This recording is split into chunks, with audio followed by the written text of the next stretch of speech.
Hi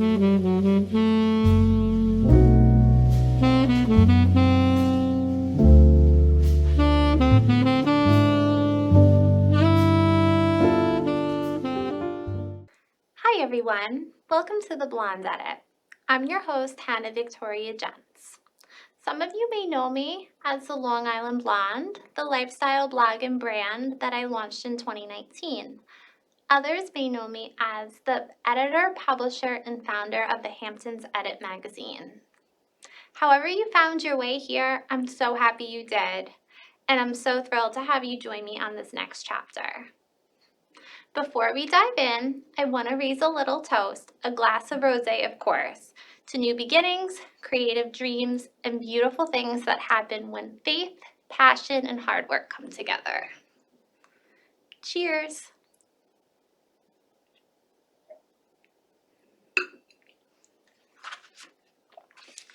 Before I get started with anything else, I would like to take a moment to thank God. Truly, none of this would be possible without Him. The Lord has guided me through every season, the good, the hard, and everything in between.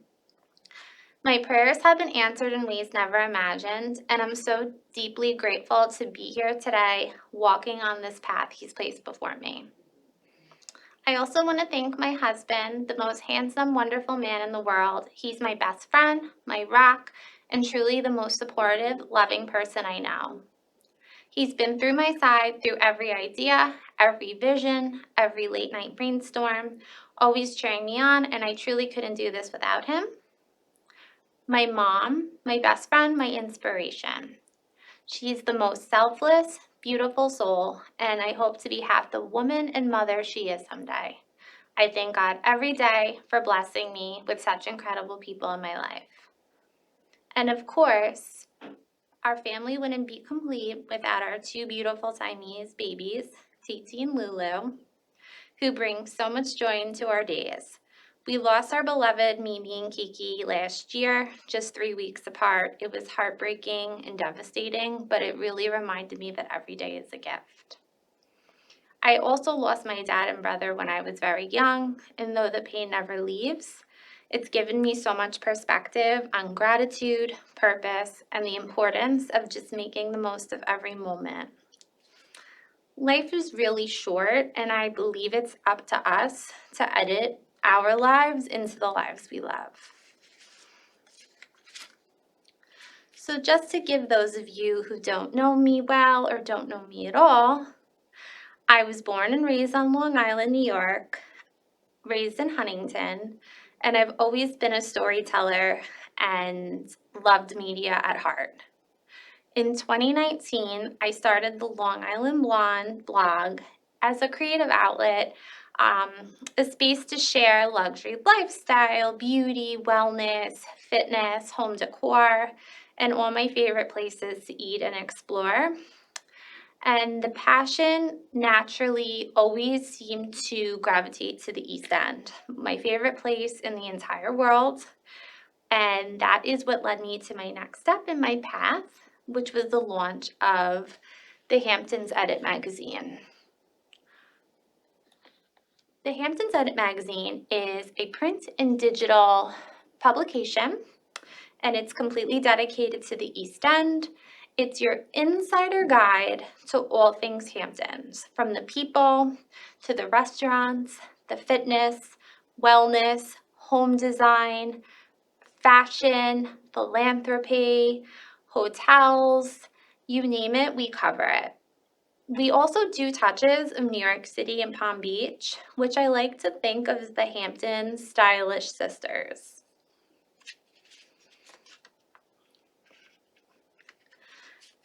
After years of writing and creating, the Blonde Edit just felt like the next natural step, bringing everything together: the blog, the magazine, the brand, and most importantly, personal stories from myself, and for future episodes, guests.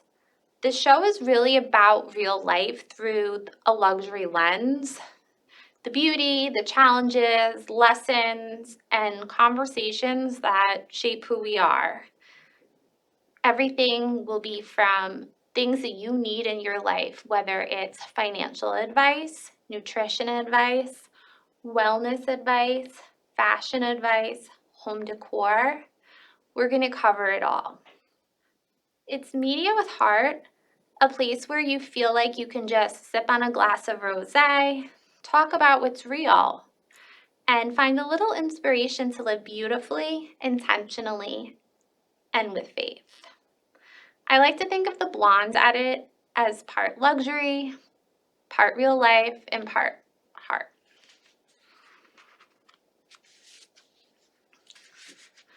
So when I announced that the Blonde Edit was coming soon, I was so thrilled by the outpouring of excitement. I decided to open up to my followers on Instagram and let you guys ask me anything. So without further ado, we are going to dive into some questions. Question 1. What is your favorite coffee spot in the Hamptons? Okay, so I would say there's 2. There is the Golden Pear Cafe, which they have locations in Southampton, East Hampton, and as of right now, Bridgehampton. However, to my knowledge, it has recently been announced that they are going to be closing soon in Bridgehampton, which is sad. But I wish them so much luck in their other locations. Their coffee is delicious. I also do love their iced tea. Their chocolate chip muffins are delicious. Everything, you can't go wrong. If I want to feel a little more exquisite and luxury, I love St. Ambrose. It's just such a vibe. It has charm. Their mugs are so cute. You can get a perfect cup of just regular coffee or a cappuccino. If you're feeling like you want something of a cold treat, in Southampton in the summer, they have the gelato bar. My husband and I, even though this isn't just exactly for coffee, we love to eat on the street at night, and they have their locations in East Hampton and Southampton. So that's definitely a favorite for coffee or a meal. Next question. What is your favorite perfume? It's funny you ask this. I love perfume, but I've heard that there may be some interference of synthetic fragrance with your system and hormones, and I think life is all about balance. So I try not to wear it as much, but I do, because I feel like if you're 80-20, 80% of the things you do, as long as you're being healthy, you can do things that maybe might not be like perfect. We have to live. There has to be a balance. So with that being said, I really love YSL's Black Opium. The bottle's so beautiful. I love the black glitter, and it just has a really nice scent that you could wear to work or out at night. Another favorite of mine that I have adored since middle school, and it's classic, it's chic. Any age group can wear this, whether you're a teen or an adult. I love Chance Chanel. Timeless. She never changes the bottle. Well, unfortunately, she's no longer with us, but her design and cosmetics team doesn't change the bottle. And it's beautiful. It's just a beautiful scent. Everyone knows it when you walk by. It's so strong and pungent that you only need a little bit. It stays on your clothes and your hair. I love it. You can't go wrong. And the last one I would say, which is, believe it or not, Pink Sugar, which is very nostalgic. And I remember in middle school, this was the fragrance that we would all douse ourselves in at Sephora. And even though this is going back, I'm dating myself here, maybe 20 years, I love it. My husband loves the smell of it. It just has these very light cotton candy hues and floral notes. So those are my 3 favorites. I also used to like one by Flower Bomb, but I believe it's called Bonbon, and it came in a bow bottle. Since then, it's been discontinued. I haven't been able to find it anywhere. And the other one that I go back and forth with is Miss Dior. I love the bottle. I love the bow on there. But for whatever reason, and I do remember fragrance specialists telling me, depending on what time of year it is and how much like your body is naturally sweating or what type of clothes you're wearing, the scent I notice changes. So I go back and forth with that one. Okay, next question. You seem very woo-woo health. Why is that? Okay, this is funny. And I prepped this full disclosure because I wanted to like be really candid and on here. This is funny to me. Okay, so I love holistic wellness. With that being said, I think there's a time and a place where you do need real medicine, and always consult with your doctor. I'm not a doctor. Any decisions I make are based on conversations I have with my doctors, research I do, conversations I have with other medical professionals. So anything I'm doing, I'm not trying to push on anyone. It's just what works for me. With that being said, the way you guys may feel this way is because what I do share is I use the higher dose infrared sauna blanket, which I love it. You can get it online, in store. There are multiple retailers.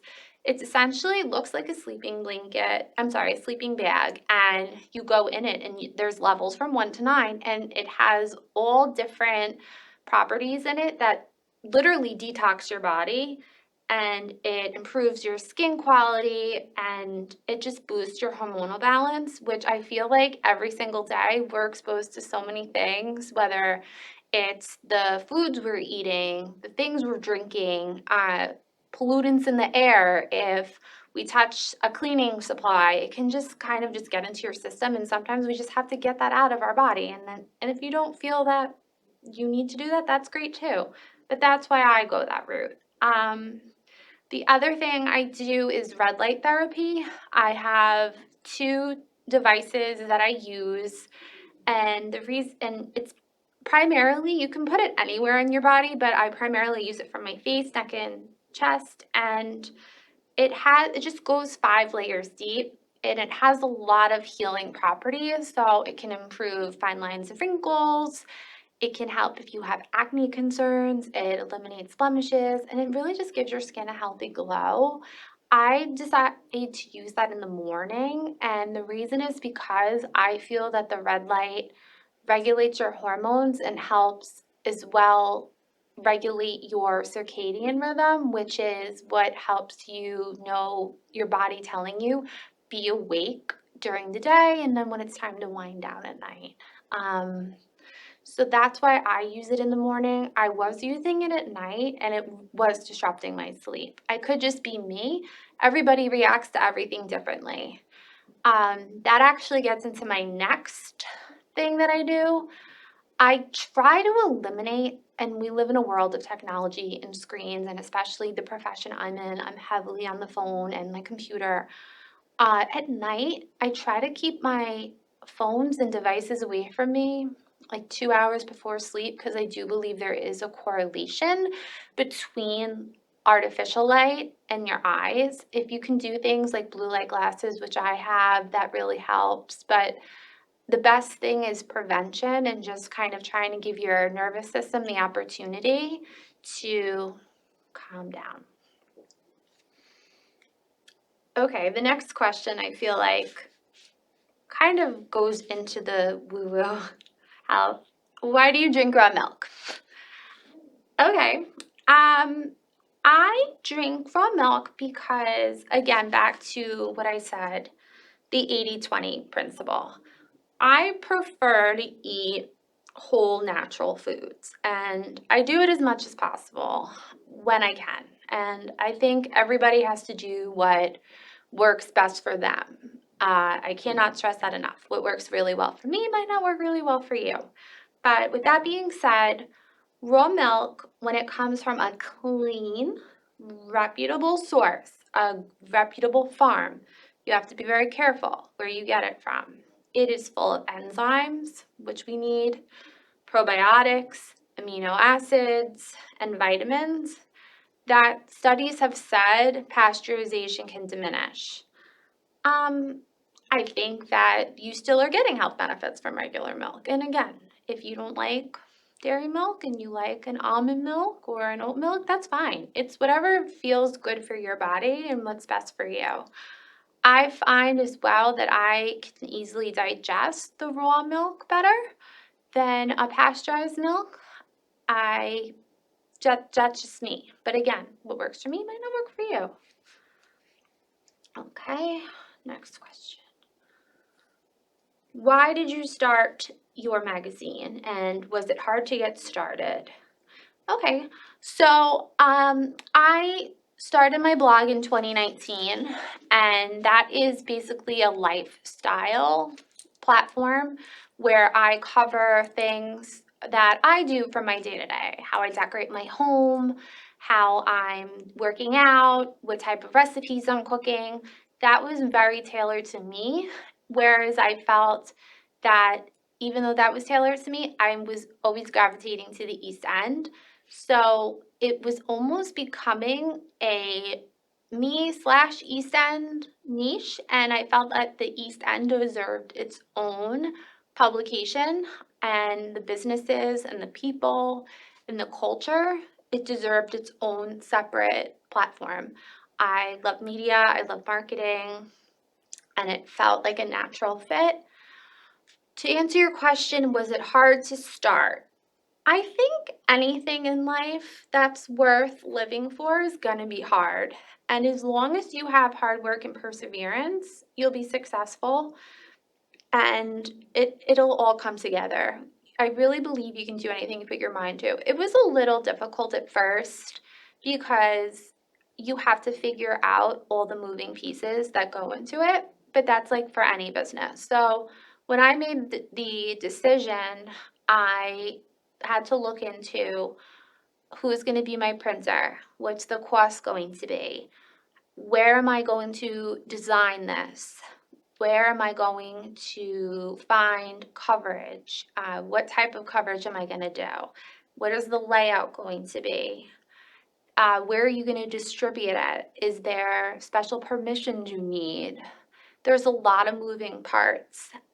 The other side of it is advertisers, sponsors. What type of advertisers would be a good fit?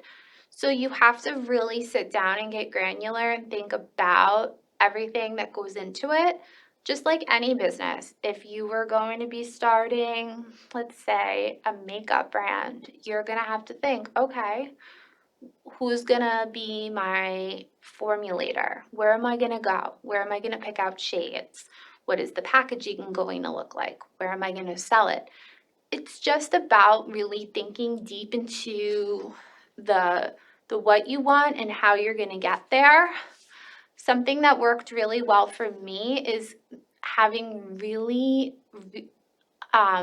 disciplined, like I don't want to say milestones, but I would say a milestone. Like I need to accomplish this many pages by this date, whether it's I have to have this done within 2 weeks, or I need to reach out to 10 advertisers this week, or connect with 3 sponsors this week. Like you just have to have repetitive, hardworking habits. And every day when you kind of just move the needle a little more, the momentum keeps building. And then from there, just being consistent. I think also when you're doing something that you love, even if it's a lot of work, it's a lot of work for me. It's primarily just me right now.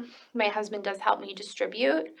It's a lot, but because I love it, it's worth it. I still have a full-time job that I'm so thankful and grateful to have. That's my supplemental income and my regular job. This is my passion, my life. This is what really keeps the fire going in me. Okay, next question. Do you have a morning routine, and do you drink coffee or tea? Yes, I have a morning routine. I get up very early. I like to go to bed very early. 8:30 is late for me. I'm up, like for example, this morning I was up around 5. A morning routine for me looks like I get up, I make a coffee, I put raw milk in the coffee. Then I like to have a big Stanley cup, like the 42 ounce, and I fill that with alkaline water and collagen and colostrum, pearl powder, half of a lemon, and Himalayan salt. I feel like I should be drinking this probably before the coffee because the coffee naturally dehydrates you and you're already so dehydrated when you wake up. And maybe this isn't woo-woo of me to go the opposite, but I look forward to my coffee in the morning. I want it. That's what I do. And then once I have my coffee and my water, I have a prayer book. I do my prayer every morning. From there, this is actually from a book that I read called The Miracle Morning. My routine is a little different from this book, but if you have time, I recommend reading this book. I think for anyone who's looking to start a business or make changes in their life, it's a very positive, uplifting, informative piece of reading material. But in any event, from prayer, I like to meditate or sit in silence. I think there's so much noise in the world that you just need that time to kind of unwind and just get your mind right for the day. I also like to read in the morning. I think reading is really important. It teaches you skills, it keeps your mind sharp. I try to exercise almost every morning. So what that looks like, I have a walking pad that I'll do, or I'll go outside for a walk. I do like to get fresh air first thing. I also have an app called Aloe Moves, and they have a lot of really great workouts. So there's Pilates, there's yoga, strength. I try to do a little bit of everything. Obviously, if you're really tired and you don't feel well or you went to bed late, it's okay to sleep and miss your workout because you're doing your body a disservice. I feel if you're so tired, you need to listen to your body and let it rest. And from there, I get up and I just get ready for my work day. So that's, you get your hair done, your makeup, and dressed, pack your lunch, and go out the door. Okay, next question. That's funny because I just talked about reading. What books are you currently reading?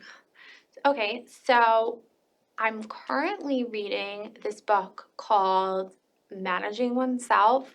It's a little yellow book, and I think it's good for anybody who's trying to learn from other high profile business executives how they structure their days, or if they're running a team or a business, how to be successful. It gives you a perspective from someone else and you get takeaways. I also am reading, it's called Rich Dad, Poor Dad, and it's essentially about a child that grew up with a father who had certain principles structured around money.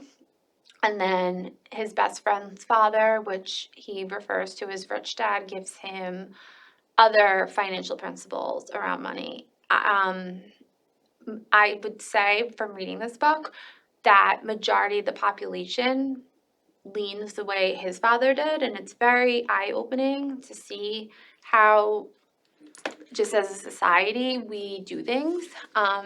Again, I feel like this goes back to why I read. I feel like it gives you other perspectives and it sharpens your mind and gives you that opportunity to really educate yourself and learn something new. Okay, next question. Are you going to be having guests on your show? And is there anybody we can expect right now? So yes, this show is going to be a mix of solo episodes as well as guests, and they are going to be a healthy mix of all different walks of life to really benefit your life and give you something like at the end of this episode, you feel like you can take it and apply it to your life and that you gain something. So as previously mentioned, we'll have wellness enthusiasts, financial enthusiasts, home decor, everything you can think of, we will have to really help you edit your life to however you love. And I believe that is it for our questions. So with that being said, I just want to say thank you so much to everybody who has been along with me for this beautiful ride since 2019. It was December of 2019, and I feel like so much has happened, and every day is another beautiful opportunity to learn something new, do something else. My community, I really feel like you guys are so close and tight-knit to me. I'm really beyond grateful to have you here. Please remember when the episodes are more out and there's more and more to always follow and share. And if you have any types of content you would like to see or anybody that you'd like to see as a guest, please let me know. You can always reach out to me. I'm available on Instagram at the Long Island Blonde or at the Hamptons Edit Magazine. I try to answer all my DMs. Sometimes they go into hidden requests, but I try to always check that and be very diligent. And most importantly, always take care of yourself and don't forget to edit your life into a life you truly love. And may God always bless you. And thank you for being here with me.